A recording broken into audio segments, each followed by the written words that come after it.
அன்பினர்களே, இந்திய மாநிலத்தில் பீகார் மாநிலத்தில் ஒரு முதலமைச்சர் என்கின்றவர் சும்மா இல்ல, மிகப்பெரிய அனுபவசாலியும் மிகப்பெரிய ஒரு பீகார்ல மிகவும் செல்வாக்கு மிக்க ஒருவர் ஒரு பொது மேடையில ஒரு முஸ்லிம் டாக்டர் நிகாப் முகத்திரை பேஸ்கவரை பலுக்காட்டயமாக இழுத்து கலட்டுற வீடியோ உண்டு என்று உலகத்தின் கண்டலங்கள் எல்லாம் குமியும் அளவுக்கு வந்திருக்கின்றது. குறிப்பாக உலக மனித உரிமை பேரவை அம்னஸ்டி இன்டர்நேஷனல் வரையும் கம்ப்ளைண்ட் போயிருக்குது. அதிலிருந்து கிடைக்கப்பட்ட செய்தியை தான் இப்ப நாம உங்களுக்கு கொண்டு வர போறோம். அம்னஸ்டி இன்டர்நேஷனல் என்பது உலகத்தின் மன்னிப்பு சபை ஒன்று. அரசாங்கங்கள் இப்படி நிறுவனங்களின் இந்த மாதிரி மனித உரிமை மீறல்களை எல்லாம் வாட்ச் பண்ணுகின்ற, கண்டனம் தெரிவிக்கின்ற மிகப்பெரிய ஒரு அமைப்பு அது. உலகம் முழுவதும் அதற்குரிய மெம்பர்ஸ் இருக்கிறாங்க. அதில் நானும் ஒரு மெம்பர். அந்த வகையில எமக்கு இன்று இந்த கிடைக்கப்பட்ட செய்தி என்னென்றால், ஒரு மாநிலத்தின் ஒரு சீஃப் மினிஸ்டரை இந்த அளவுக்கு சீப்பாக ஒரு சீஃப் மினிஸ்டர் இந்த அளவுக்கு சீப்பாக ஒரு தரங்கட்ட வக்கீலாக செய்யப்பட்ட விடயமானது காங்கிரஸ் கட்சியிலிருந்து பெரிய ஒரு சீனியரிட்டி வரையும் மிகப்பெரிய ஒரு கண்டனத்தை கொண்டு வந்திருக்கின்றது. பாட்னாவில், பீகார் அவங்களோட சிட்டில பாட்னாவில் நடைபெற்றது. என்னென்றால், பாட்னாவில் நடந்த அதிகாரப்பூர்வ இவர் டாக்டர் அம்மா உண்டு, இவருக்கு இளம் குட்டி உண்டு, இளம் பெண்மணி உண்டு. அவருக்கு நீ அப்பாயின்மெண்ட் பண்றதுக்கார நியமனத்தை கொடுக்கின்ற போது இந்த பெருசி நக்கல் நையாண்டி பண்ணி அவரை சுற்றி உள்ளவங்கெல்லாம் டிப்யூட்டி சிஎம், பிரதி முதல்வர், அப்புறம் அவருடைய பிரைவேட் செக்ரட்டரி, அவருடைய டிபார்ட்மெண்ட் செக்ரட்டரி, ஹெல்த் துறை, இப்படி எல்லாம் இருப்பாங்க தான் ஒரு அப்பாயின்மெண்ட் பண்ணக்குள்ள. அவங்களெல்லாம் கொல்லண்டு சிரிக்கிற அளவுக்கு அவ கூனி குடி போறா. அவரோட பேரு டாக்டர் பர்வீன் நுஸ்ரத் பர்வீன் சொல்றாங்க, பர்வீன் நுஸ்ரத் சொல்றாங்க. ஆனா உண்மையா நமக்கு அம்னஸ்டி இன்டர்நேஷனல் வர கிடைக்கப்பட்டது டாக்டர் நுஸ்ரத் பர்வீன். அப்ப அவருக்கு ஒரு நியமனத்தை கை நீட்டி வாங்குகின்ற போதுதான் அவர் உடனே நியமனத்தை கொடுத்த கையுடன் உடனே பலுக்கட்டமாக போஸ்ட் பண்ணி அவரோட பேஸ் கவரை கலடுறான். பாவி, வயசு 74. இந்த செய்திக்குள்ள போயிட்டு நாம நிறைய விடயங்கள் வந்திருக்குது. முடிந்த அளவுக்கு நாம ஷோர்ட்டா பார்ப்போம். பீகாரில் இஸ்லாமிய மருத்துவ டாக்டரின் ஹிஜாபை பிடித்து இழுத்து அவமானப்படுத்திய முதல்வர் நிதிஷ்குமார் பற்றி உலகம் முழுவதும் கண்டனங்கள் குவிந்த வண்ணம் இருக்கின்றது. கடந்த 3 தினங்களுக்கு முன்பாக 15ஆம் திகதி அல்லது 16ஆம் திகதி இருக்கும், டேட் சரியாவதுக்குள் இல்லை, பாட்னாவில் நடந்த அதிகாரப்பூர்வ அப்பாயின்மெண்ட் லெட்டர் விழாவின் போது முஸ்லிம் பெண் டாக்டர் நுஸ்ரத் பர்வீன் அப்பாயின்மெண்ட் லெட்டரை வாங்குகின்ற போது அவரது நிகாப் முகத்திரையை வலுக்கட்டாயமாக கலட்டுவதை காட்டும் வீடியோ கிளிப் ஒன்று வைரலானதை அடுத்து பீகார் முதல்வர் நிதிஷ்குமார் பரவலான கண்டனங்களை எதிர்கொண்டு வருகின்றார். புதிதாக பணியமர்த்தப்பட்ட ஆயுஷ் மருத்துவம், இவர் ஆயுஷ் என்றால் அங்க ஆயுள் டாக்டர் சொல்றாங்க. ஆயுஷ் அதாவது இதுல எல்லாம் வருது, யோகா எல்லாம் சேர்ந்து வருது. அது தெரிய சொல்ல போனால் அது பெரிய ஒரு விளக்கம் தேவையில்லை. அவங்களுக்கு ஒரு ஆயுர்வேத டாக்டர் எடுத்துக்கொள்ளலாம். நாம உத்தியோகபூர்வமாக அது அந்த இங்க ஊர்லாம் தனித்தனியா மாத்துறாங்க. அந்த இந்தியா எடுத்துக்கொண்டோம்னால் பாரம்பரிய மற்றும் மாற்று மருத்துவ முறைகளை பயிற்றுவிப்பவர். ஆயுர்வேதம், யோகா, இயற்கை மருத்துவம், யூனானி, சித்தா மற்றும் ஹோமியோபதி ஆகியவற்றின் சுருக்கமே ஆயுஷ் ஆகும். பாத்தீங்களா? இதை நம்ம ஊர்ல வெவ்வேறு பிரிச்சிருக்கிறாங்க. அங்க எடுத்துக்கொண்டோம்னாக்கா ஒவ்வொரும் வித்தியாசம் எல்லாமே சேர்ந்து டாக்டர். இதுதான் சரி என்று நான் சொல்வேன். நம்ம ஊர்ல ஆயுள் உண்டு, யூனானி உண்டு, என்னங்கடா பண்றீங்க? எல்லாமே சேர்ந்து மொத்தமாக அந்த ஒரு விடயத்துக்குள்ள வராங்க.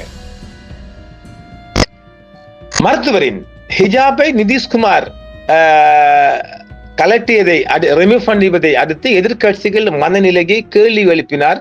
காங்கிரஸ் கட்சியின் மூத்த தலைவர்கள் இந்த நடவடிக்கையை வெட்கக்கேடானது மற்றும் மோசமானது, கேவலமானது என்று காங்கிரஸ் கட்சி தூற்றி வருகின்றது. பீகார் தேர்தலுக்கு முன்பே நிதிஷ்குமாரின் மனநிலை, ஆரோக்கியம் குறித்த கேள்விகள் இப்பொழுது எழும்பி இருக்கின்றது.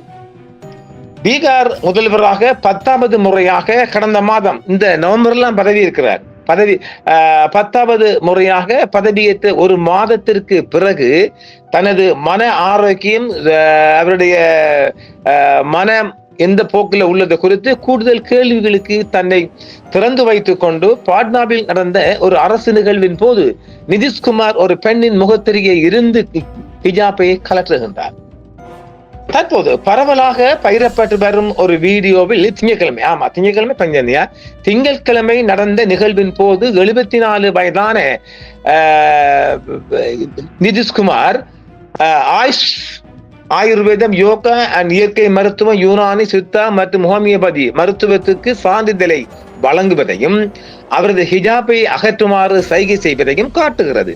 அதையும் மீறி அவர் ஹிஜாபை போஸ்ட் பண்ணி கலட்டுகின்றார். வாயையும் கன்னத்தையும் அவட மூஞ்ச புள்ள ஓப்பன் பண்ணி பாக்குறான். பாவி நக்கல் போட்டும் சும்மா போகல. பின்னணியில் சிலர் சிரிக்கும் போது துணை முதல்வர் சாம்ராட் சௌத்ரி குமாரை தடுக்க முயற்சிப்பதையும் காணலாம். நிதிஷ்குமாரின் செயலை மோசமானது என்று குறிப்பிட்ட காங்கிரஸ் அவர் முதல்வர் பதவியை ராஜினாமா செய்ய வேண்டும் என்று கூறியது. எதிர்கட்சிகள் என்னது அவங்களோட ரிசைன் பண்ண வேணும். இங்கேயும் தானே ஜனாதிபதி ரிசைன் பண்ண வேணும். பண்ணுவானா? அவன் இவ்வளவு ஓடி ஆடி பிடிச்சு வெற்றி பெற்று வந்த ஒருத்தன் நீங்க சொன்ன பதவி விலகுவானா? பேசுறதுக்கு வேற பேச்சே இல்லையாங்களா? பாப்போம். இது அவரது மனநலம் மோசமடைந்திருக்கான சான்றா என்று பல கண்டனங்கள் குவிந்த வண்ணம் இருக்கின்றது. இந்தியாவின் பீகார் மாநிலத்தில் மகத்தான வெற்றியை பதிவு செய்த சில நாட்களுக்கு பிறகு ஜனதாதளம் ஐக்கிய தலைவர் நிதிஷ்குமார் ஜனதா பார்ட்டி ஜேபி முதலமைச்சராக பதவியேற்றார். பிரதமர் நரேந்திர மோடியின் பிஜேபி கட்சி உட்பட குமாரின் கட்சியும் அதன் கூட்டணி கட்சிகளும் 240 மொத்த இடங்களில் 202 இடங்களை பெற்று அமோக வெற்றி பெற்றிருக்கிறாங்க. இப்ப பிஜேபி கூட்டணி இவரை பத்தி சொல்ல போனால் இவருக்கு முதல் இவர் நடந்து கொண்டதே கிடையாது. இவர் ஒரு சொற்றான மனுஷன். நாங்கள் இந்த ஊடக வாயிலாக பார்க்கின்ற போது அவர் இப்படி நடந்து கொண்டவே கிடையாது. நரேந்திர மோடி மஸ்தான் கொம்பனியே, பிஜேபி கொம்பனியே அப்ப ஒரு ஆசுவாசப்படுத்துவதற்காக அல்லது ஹாப்பி மூட்டுக்கு கொண்டு வருவதற்காக அவங்களை திருப்திப்படுத்துவதற்காக இந்த விடயத்தை அவர் செய்திருக்கலாம். அதனால் அவர் ஒரு இஸ்லாமோபியா முஸ்லிம் விரோத போக்கில் இருக்கின்றார் என்பதை மோடி மஸ்தான் ஜிக்கு காட்டி இருக்கின்றார். இதுதான் இங்க உள்ள ஹைலைட்ஸ். அப்ப 243 அது அவ்வளவும் கள்ள வாக்குகளா? அதாவது பீகார்ல நடைபெற்றதெல்லாம் ஒரே நபர் வெவ்வேறு டிஸ்ட்ரிக்ட் எல்லாம் வாக்கு போட்டிருக்காங்க. இதை ராகுல் காந்தி அவர்கள் பிடித்து காட்டிக்காங்க ஆதாரபூர்வமா. ஏனெனில் அங்க இருக்கின்ற தேர்தல் கமிஷன் வந்துட்டு முற்றுமுழுதாக பிஜேபி காரணங்கள் ஒன்றும் பண்ணல. இதை பலமுறை நாம சுட்டி காட்டிருக்கிறோம். தேர்தல் தில்லாலங்கடி வேலை பண்றாங்க, மோசடி பண்றாங்க. அதாவது வெளி மாநிலக்காரனை கொண்டு வாக்களிக்கிறதுக்கு கிட்டத்தட்ட ஒரு 10 லட்சம் வாக்காளர் அங்க பதிவு செய்யப்பட்டிருக்காங்க. கள்ள வாக்குகள் அத்தனை வெற்றி ஒரிஜினல் வெற்றியே கிடையாது. 243 இடங்கள்ல 202 இடம் போனால் எதிர்கட்சிகள் 41 இடங்கள் மட்டும்தான் பிடிச்சிருக்கிறாங்க. ஆக மெஜாரிட்டிக்கு மேலே டபுள் மேல் என்று சொல்லலாம். அவர் அப்படி நடந்து கொண்டதே கிடையாது. இந்த வாட்டி இப்படி நடந்த ஒரு கேவலப்பட்டுகிறான் மனுஷன் கடைசி வயசுல. அவர் அப்படி இதுக்கு முன் நடந்து கொண்டதே கிடையாது. இவர் 9 முறை ஆட்சியிலும் போது ஒருபோதும் அவர் இஸ்லாமோபியாவா இருந்ததே கிடையாது. இந்த முறை இந்த ஆட்சியை கொண்டு செல்வதற்காக மோடி மஸ்தான் கம்பெனியை ஒரு திருப்திப்படுத்துவதற்காக தான் இந்த ஒரு சித்த விளையாட்டை காட்டிருக்காருன்னு நாம சொல்லலாம். உண்மையாக வாக்காளர்கள் மாநிலத்தில் மிகவும் செல்வாக்கு மிக்க அரசியல் பெருமக்கள் ஒருவரான 70 வயதான நிதிஷ்குமார் 10வது முறையாக பதவியேற்று இந்த கேவலப்பட்ட செயலில் செய்திருப்பதானது உலகத்தின் பல முஸ்லிம் அமைப்புகள், இந்திய அமைப்புகள் அத்தனையும் கண்டனங்கள் தெரிவித்து வாராக. உண்மையான வாக்காளர்களை விலக்கி பாஜகவுக்கு முன்னிலை அளிக்கும் என்று எதிர்க்கட்சிகள் குற்றம் சாட்டிய பட்டியல்களின் சர்ச்சைக்குரிய திருத்தத்திற்கு பிறகு வாக்கெடுப்பு நடத்தப்பட்டது. இந்த குற்றச்சாட்டை கட்சியும் தேர்தல் ஆணையமும் மறுத்து வருகிறது. நீங்க எப்படா தேர்தல் ஆணையம் ஏற்றுக்கொண்டிருக்கிறீங்க? தமிழ்நாட்டுல மட்டும் உங்களுடைய சித்த விளையாட்டை காட்டல, மற்ற இடமெல்லாம் இந்த மாதிரி தில்லாலங்கடி விளையாட்டை காட்டுதான் வெற்றி பெறாங்க. அது அவங்களுக்கு ஏலும். அது 3ஆம் தரம் வேறு ஒரு தரம் தான் வெற்றி பெற்ற உண்மை. மற்ற எல்லாமே தில்லாலங்கடி வேலை பார்த்தான் வெற்றி பெற்று வருகிறது இந்த மோடிஜி. நிதிஷ்குமார் ஹிஜாபை கலட்டுவது கூட்டணியின் பெண்கள் மீதான அணுகுமுறையை காட்டுகிறது என்று ஆர்ஜே அது இன்னொரு கட்சியின் செய்தி தொடர்பாளர் எஜாஸ் அகமது கூறுறார். முஸ்லீம் பார்ட்டி அதாவது அந்த உவேஸ் என்ற ஒரு பெரியார், அதாவது அவரை பத்தி சொல்லி நிறைய தில்லாலங்கடி வேலை இருக்கு. அவரு அந்த பிஜேபியை வெற்றி பெறுவதற்காக முஸ்லிம்கள் செறிந்து வாழும் இடங்கள்ல தனிக்கட்சி அமைச்சு வேட்பாளர் நிறுத்தினால் வாக்கு பிரியும். முஸ்லீம் யாரும் வெற்றி பெற முடியாது, பிஜேபி வெற்றி பெற்று போற. இதுக்கு பேரு தொப்பியும் தாடியும் பன்னாடை. அது உவேசன் ஒருத்தன். அவன் வட மாநிலம் முழுவதும் ஒருத்தன் மட்டும் எம்பியா இருக்கிறான். அவன் இருந்துகிட்டு, அவன் தில்லாலங்கடி யாருக்கும் தெரியாது, அவன் இருந்துகிட்டு பிஜேபியை வெற்றி பெற, அதாவது நம்ம ஊர்ல இந்த மொட்டுப்பாட்டிக்கு முட்டு கொடுக்குற மாதிரி, மஹிந்தனுக்கு முட்டு கொடுக்குற மாதிரி அங்க உவேசன் ஒருத்தன் நிக்கிறான். அவன் தாடியும் தொப்பியும் வச்சுட்டு தில்லாலங்கடி வேலை பார்த்துக்கிட்டு பிஜேபியை வெற்றி பெறுவதற்காக எல்லா பகுதிகளிலும் தனிநபரை நிறுத்தினா, அதாவது முஸ்லிம்கள் அங்கு தனிச்சு வெற்றி பெற முடியாது, இங்க கூட்டுச்சு கொண்டு இவன் கொண்டு ஒரு வேட்பாளரை நிறுத்திவிட்டா அந்த முஸ்லீம் வாக்கு பிரியும். அவன் அங்க பிடிச்சிட்டாலே அந்த மாதிரி இது ஒரு தந்திரம் தான் எல்லா இடங்களும். சரி, பர்தா அணியும் ஒரு முஸ்லிம் பெண்ணின் முகத்தில் இருந்து ஹிஜாப்பை அகற்றுவதன் மூலம் பெண்கள் அதிகாரம் அளித்தல் என்ற பெயரில் ஜேடியு மற்றும் பாஜக எந்த வகையான அரசியலில் ஈடுபட்டுள்ளன என்பதை நிதிஷ்குமார் தெளிவுபடுத்தியுள்ளார். ஒரு பெண்ணின் முகத்திரையை அகற்றுவது ஒருவரின் கலாச்சாரம் மற்றும் மத சுதந்திரத்தின்படி வாழும் உரிமைகளை பறிக்கும் செயலாகும். இது இந்திய அரசியலமைப்பு மற்றும் அதன் அரசியலமைப்பு அமைப்பால் அனைவருக்கும் உத்தரவாதம் அளிக்கப்படுகிறது என்று அஹ்மது கூறுகிறார். அது இந்திய அவங்களோட தேர்தல் சட்டத்திலே இருக்குது.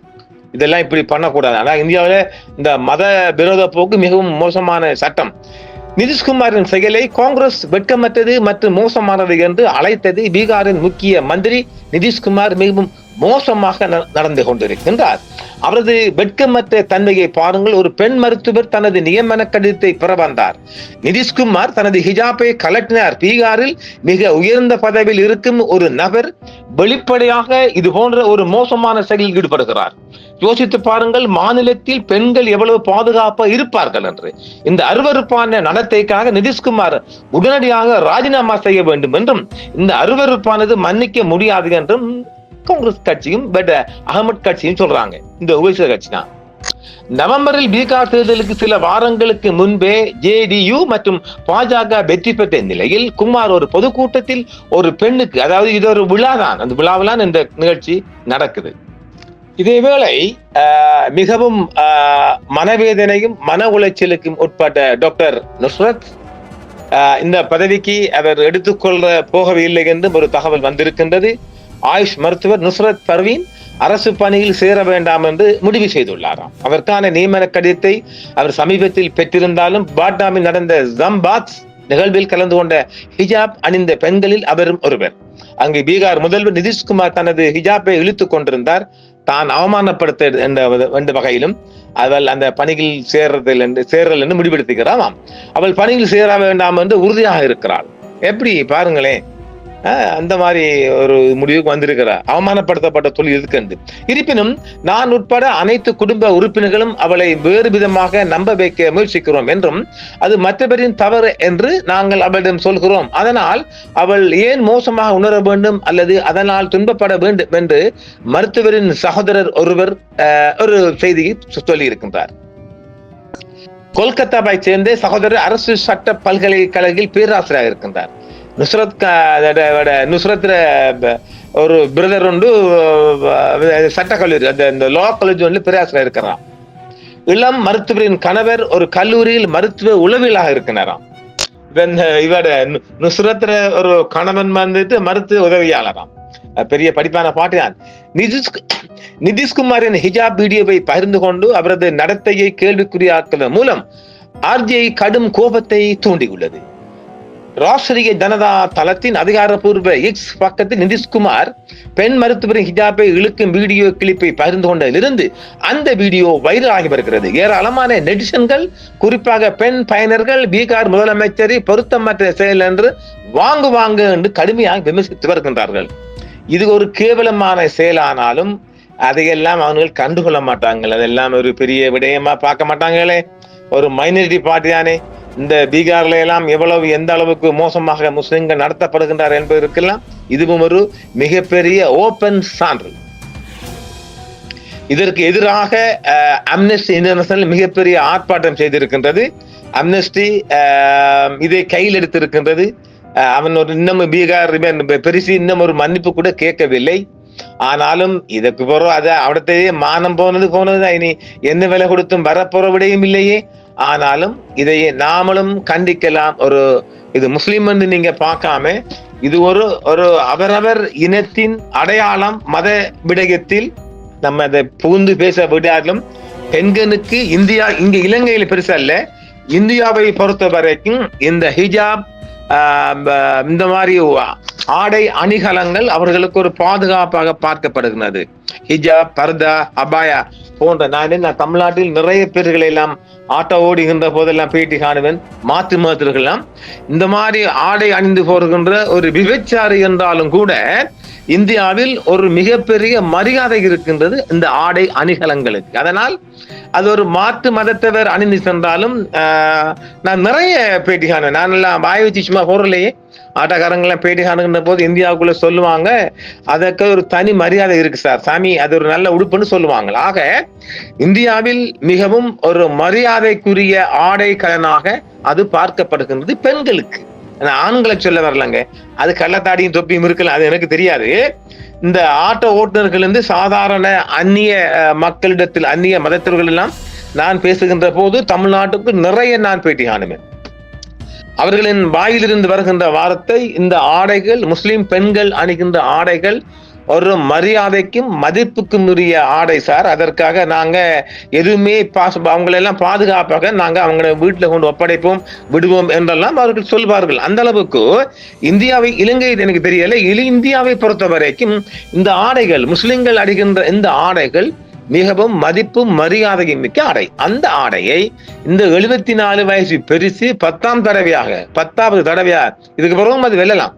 10வது தடையாக ஒரு முதலமைச்சராக பதவியேற்று 1 மாத காலத்துக்குள் ஒரு முஸ்லிம் பெண்மணியின் இந்த ஆடையை ரிமூவ் பண்ணுவது என்பது அது ஒரு கேவலமான விடயமாத்தான் மாற்று கட்சிகள் எல்லாம் பார்க்கின்றது.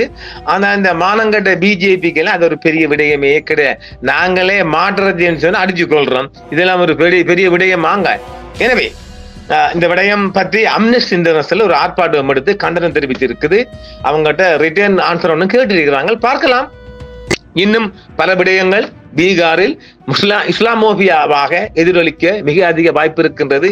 ஏனெனில் பீகார் முதல்வர் அப்படிப்பட்ட முன்னாடி எல்லாம் கிடையாது. இப்ப இந்த 10வது தடவையாக பதவியேற்றவுடன் அவர் இஸ்லாமோபியாவை பகிரங்கமாக ஒரு பொது மேடையில் காட்டிவிட்டார். பார்க்கலாம், இன்னும் பல இப்படியான கேவலமான செயல்களை செய்யக்கூடிய மிக அதிகமான வாய்ப்பு இருப்பதாகவே நாங்கள் பார்க்கின்றோம். ஆம்நேயர்களே, இது இந்தியாவிலிருந்து கிடைக்கப்பட்ட செய்தியாக நாம் இந்திய மக்களிடமும் உங்களிடமும் தந்திருக்கின்றோம். பாருங்கள், விமர்சனத்தை முன்வையுங்கள். நன்றி. என்றும் உங்களுடன் சன்ரைஸ் இந்தியா டிவி. சப்ஸ்கிரைப் பண்ணுங்கள், பெல் பட்டனையும் கிளிக் செய்யுங்கள். உங்கள் ஆதரவே எங்கள் சேவை. ஆதரவு தாருங்கள், அரவணைப்போம். மறக்காம சர்ப்ரைஸ் பண்ணுங்க. தேங்க்யூ.